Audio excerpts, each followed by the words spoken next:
Hello viewers, welcome to education and job corner. দেখুন, এই মুহূর্তে স্কুল সার্ভিস কমিশনের চাকরি বাতিল মামলাটি সুপ্রিম কোর্টে বিচারাধীন। আপনারা জানতেন যে আজকে এই মামলাটির হিয়ারিংয়ের ডেট ছিল 24/9/2024 এবং সিরিয়াল নাম্বার ছিল 316। লাঞ্চের আগে পর্যন্ত যতটুকু খবর পাওয়া গেছিল যে আজকে লাঞ্চের পরে এই মামলাটি সম্ভবত উঠতে পারত, কিন্তু আজকে প্রধান বিচারপতির বেঞ্চ এই মামলাটি শোনেননি। সুতরাং আবারও কিন্তু একটা ধোঁয়াশার মধ্যে এই মামলা চলে গেল। আপনারা জানেন যে প্রায় 26,000 শিক্ষক শিক্ষিকা এবং অশিক্ষক কর্মী এই মামলার সঙ্গে জড়িত। এই মামলাটির ওপর সেই সমস্ত শিক্ষক শিক্ষিকা এবং অশিক্ষক কর্মীর জীবন জীবিকা নির্ভর করছে এবং বারবার করে এই মামলাটি শুনানির জন্য ওঠার পরেও, শুনানির জন্য উঠেও এই মামলাটির শুনানি হয়ে উঠছে না।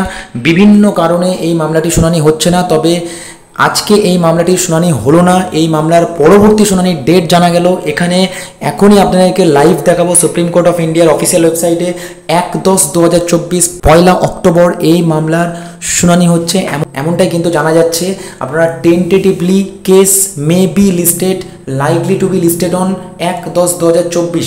1/10/2024 এই মামলাটি আবারও শুনানির জন্য ডেট হয়েছে। শিওরলি বলা যাচ্ছে না যে ওই দিন এই মামলার শুনানি হবে কিনা, কারণ সিরিয়াল নাম্বারের ওপর অনেক কিছু নির্ভর করছে। আবার কখনো কখনো সিরিয়াল নাম্বার অনেক আগে থাকলেও এই মামলাটি শুনছে না প্রধান বিচারপতির বেঞ্চ। তো সব কিছু মিলিয়ে এটা কেউ আগে থেকে প্রেডিক্ট করতে পারবে না যে এই মামলার শুনানি ওই দিন হবে কিনা, কারণ 1/10/2024 তারিখে যদি এই মামলার সিরিয়াল নাম্বার কাছের দিকে হয় তবে কিন্তু একটা প্রবাবিলিটি বা সম্ভাবনা অনেকখানি বেড়ে যাবে এই মামলার শুনানি হওয়ার। তো কিছু দিনের মধ্যে এটা আপডেট হয়ে যাবে যে এই মামলাটির কত নম্বরে লিস্টেড হচ্ছে। আপনারা জানেন যে এই মামলাটির শুনানির জন্য বেশ কয়েকবার লিস্টেড হয়েছে। আপনারা জানতেন যে একটা শর্ট অর্ডার বেরিয়েছে, তারপরে কিন্তু সমস্ত কর্মীরা অপেক্ষা করেছিলেন যে এই মামলা পরবর্তী শুনানিতে কী নির্দেশ আসতে পারে, কিন্তু দেখা যাচ্ছে যে এই মামলা শুনানির জন্য উঠছে কিন্তু শুনানি হচ্ছে না।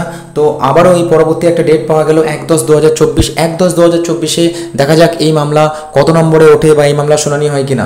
পরবর্তী কোনো গুরুত্বপূর্ণ আপডেট পাওয়া গেলে আমি অতি অবশ্যই আপনাদেরকে শেয়ার করব। ভালো থাকুন, সুস্থ থাকুন, ধন্যবাদ।